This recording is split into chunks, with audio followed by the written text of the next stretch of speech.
Mulai dari setiap jam 1 malam, selalu terdengar suara seretan kaki di teras rumah. Terlihat Ani yang sedang kejang di lantai dan matanya melotot. Ada yang sedang mencari tumbal, ngerti kamu? Sesosok anjing besar berbulu hitam pekat dan sedang mencengkram kepala di kakinya. Terlambatan, aku cuma bisa menahan, gak bisa menghilangkan, sudah terlanjur dalam.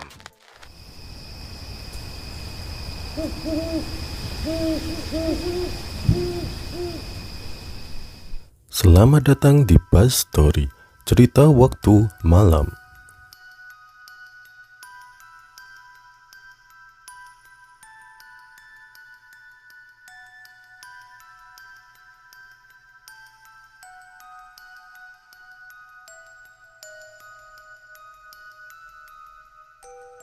Ani, seorang ibu muda yang ramah. Dia adalah istri dari Atan. Ani dan suaminya bercakap mengenai rencana pindah rumah. Mereka setuju awal baru untuk keluarga Atan. Mereka akan pindah ke kontrakan baru karena sebelumnya mereka tinggal di rumah orang tua Atan. Mungkin karena sungkan dengan orang tua, mereka memutuskan untuk mencari kontrakan saja. Sarapan dulu ya, kata Ani. Iya bentar, sekalian ini nanggung, saya ikat dulu biar nanti tinggal berangkat, jawab Atan. Usai sarapan, Atan dan istrinya langsung membawa perabotan ke rumah kontrakan baru. Di sebuah dusun daerah Jogja, rumah sederhana yang lumayan untuk ditinggali karena padat penduduk dan tetap berada di suasana desa. Sama seperti rumah orang tuanya, terlihat damai. Belum terlihat ada kejanggalan. Kawasan ini termasuk kawasan padat penduduk, tetapi terlihat tidak saling rukun, karena mereka tak saling tegur sapa ketika berpapasan. Banyak rumah besar nan megah, namun terlihat kosong. Hanya sesekali terlihat orang yang menyapu halaman rumah besar itu. Singkat cerita, Atan dan keluarga sudah menempati kontrakan barunya. Seminggu pertama mereka habiskan untuk bertamu ke rumah tetangga. Etika menjadi warga baru di desa harus memperkenalkan diri dari rumah ke rumah. Tak terasa sebulan mereka lalui. Beberapa kejanggalan mulai mereka pertanyakan. Mulai dari setiap jam 1 malam, selalu terdengar suara seretan kaki di teras rumah. Uang simpanan yang mendadak hilang. Sampai teriakan histeris dari tetangga yang tiba-tiba hilang begitu saja. Hari Senin pukul 9.30 pagi. Permisi. Suara tetangga yang mengetuk pintu. Ani yang sedang mencuci baju bergegas membukakan pintu. Oh alah, Bu Asih. Silahkan masuk, Bu. Ucap Ani. Ah, nggak usah, Dek. Ini cuma mau ngasih oleh-oleh. Kemarin habis dari Malang, ucap Bu Asih. Obrolan asik berlanjut, namun Ani teringat cuciannya belum selesai dan Bu Asih pun langsung pamit pulang. Semua terlihat wajar, tidak ada kecurigaan sedikit pun. Ani tidak tahu bahwa oleh-oleh yang diberikan Bu Asih adalah modus, jebakan yang membawa malapetaka untuknya. Selesai mencuci, tanpa ragu Ani pun memakan oleh-oleh pemberian Bu Asih. Kebetulan, apel pemberian Bu Asih terlihat menyegarkan bagi Ani. Pukul 4 sore, Atan yang sedari tadi merasa tidak enak hati. Ia terburu-buru pulang kerja, seolah ada hal yang menunggunya di rumah. Benar saja, ketika Atan membuka pintu, terlihat Ani yang sedang kejang di lantai dan matanya melotot. Sontak Atan berteriak meminta tolong. Warga yang mendengar teriakan Atan lantas berdatangan. Anehnya, mereka hanya melihat, tidak menolong Atan sama sekali. Atan merasa geram. Lalu ia menunjuk salah satu warga untuk menelepon rumah sakit. Pak, telepon rumah sakit, jangan cuma lihat, seru Atan. Sesampainya di rumah sakit, Ani langsung diperiksa oleh dokter. Namun anehnya, tidak ditemukan penyakit atau hal aneh apa yang menimpa Ani. Heran, geram dan tak percaya. Semua dirasakan Atan. Yang jelas dok, istriku itu kejang. Kamu bilang nggak apa-apa. Kesal Atan. Tenang mas, tenang. Meskipun saya bilang seperti itu, istri bapak tetap harus dirawat. Karena kondisinya sangat lemah. Besok saya observasi lagi. Jawab dokter dengan tenang.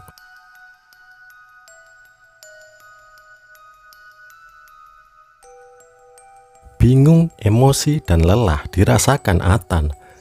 Berbagai spekulasi bermunculan di kepalanya. Guna-guna, santet, atau hanya sekedar salah makan.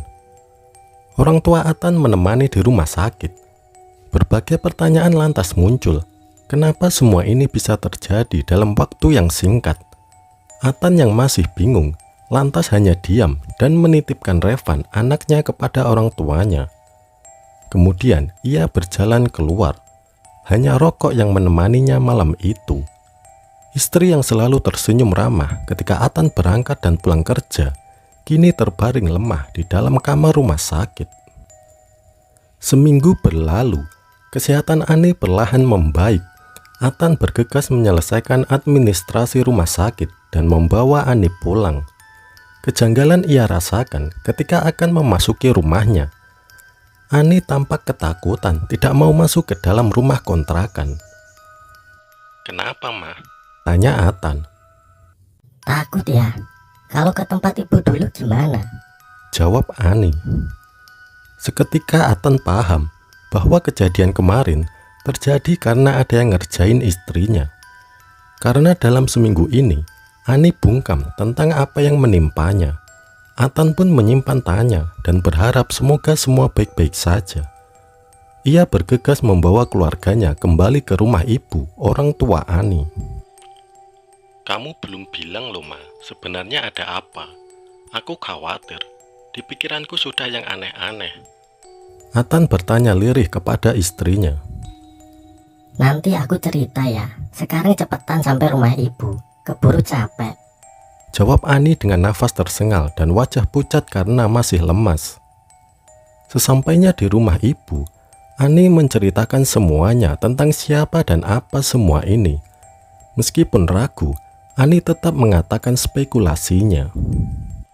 Bu Asih, rumahnya kan berjarak 2 gang dari tempat kita. Kok aneh gitu ya?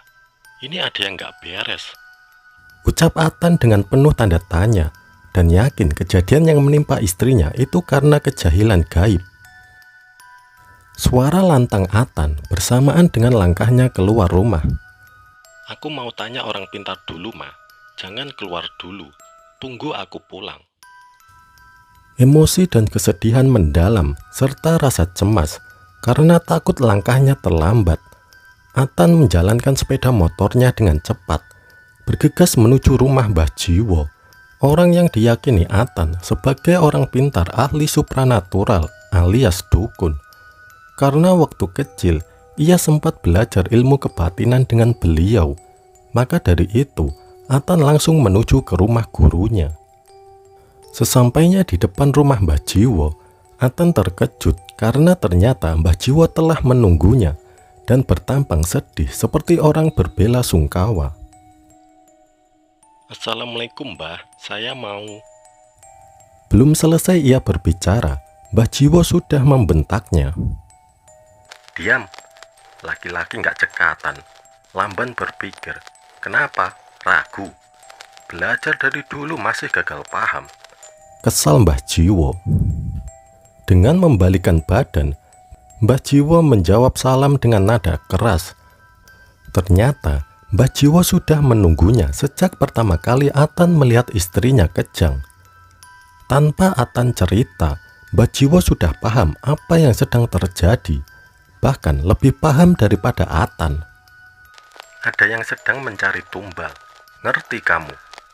Jelas Mbah Jiwo kepada Atan sembari memberikan rokok lintingan.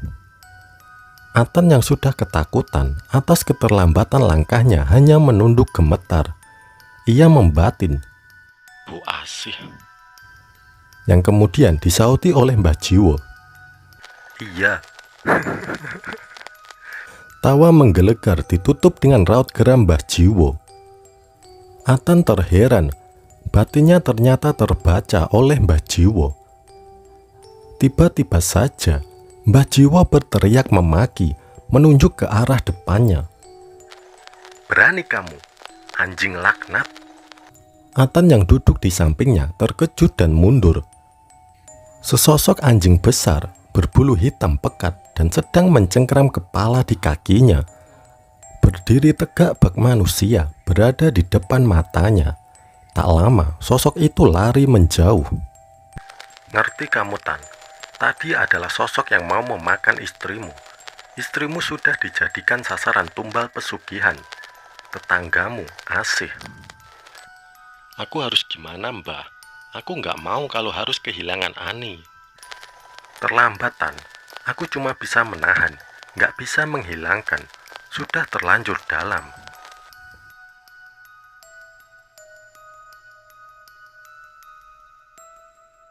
Atan syok. Ia hanya bisa berdiri setengah suku dan meneteskan air mata. Penyesalan karena terlambat menyikapi keadaan. 1 tahun berlalu, Ani seorang wanita ramah dan periang berubah menjadi tak berdaya, layaknya mayat hidup yang hanya bisa terbaring di kamar. Badan yang kian kurus, hingga ujung tangan dan kakinya yang membusuk, menjadi pemandangan setiap hari untuk Atan dan anaknya. Sepulang kerja, Atan pergi ke rumah Mbah Jiwo, berniat untuk menyudahi penderitaan istrinya. Mbah, sudahi saja. Kasihan Ani. Tapi jadi ya, Mbah. Nyawa dibalas nyawa, kata Atan. Iya, aku sudah ikat anjingnya.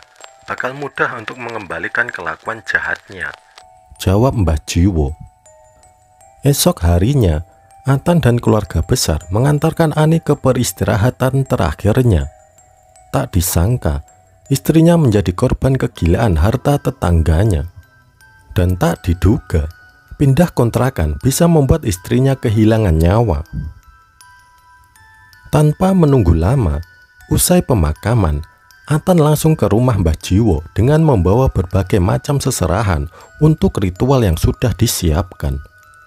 Sehari semalam, tidak berpindah tempat duduk, tidak henti Mbah Jiwo bergumam. Entah apa yang ia ucapkan. Atan hanya disuruh fokus menjaga lilin dan mengganti dupa ketika habis. Ia tak boleh pergi dari tempatnya.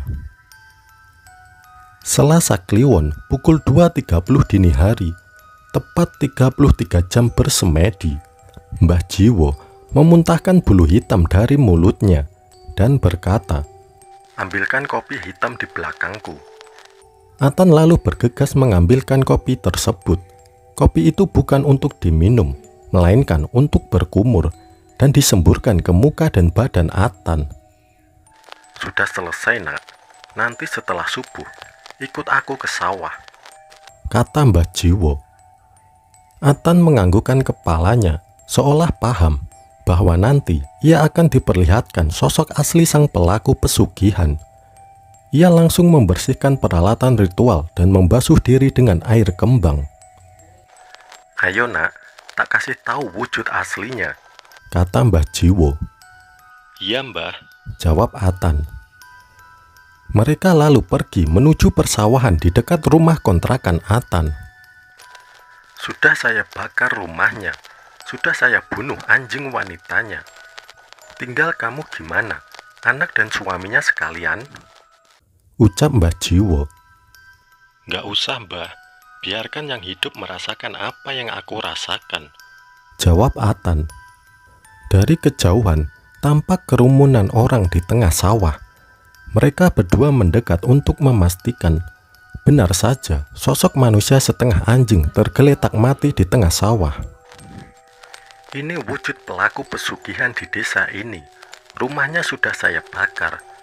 Ayo bareng-bareng kita usir penghuninya sekarang, seruan Mbah Jiwo kepada kerumunan petani.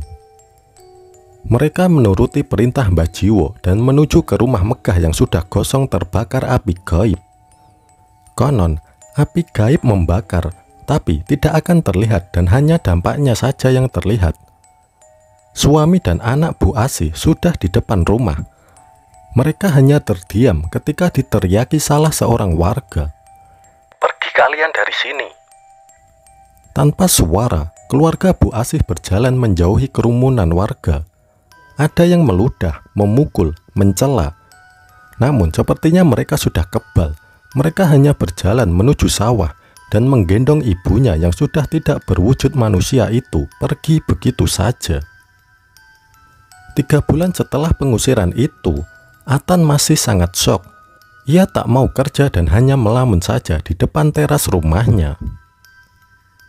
4 tahun berlalu, sekarang Atan sudah bekerja kembali dan sudah memiliki istri lagi.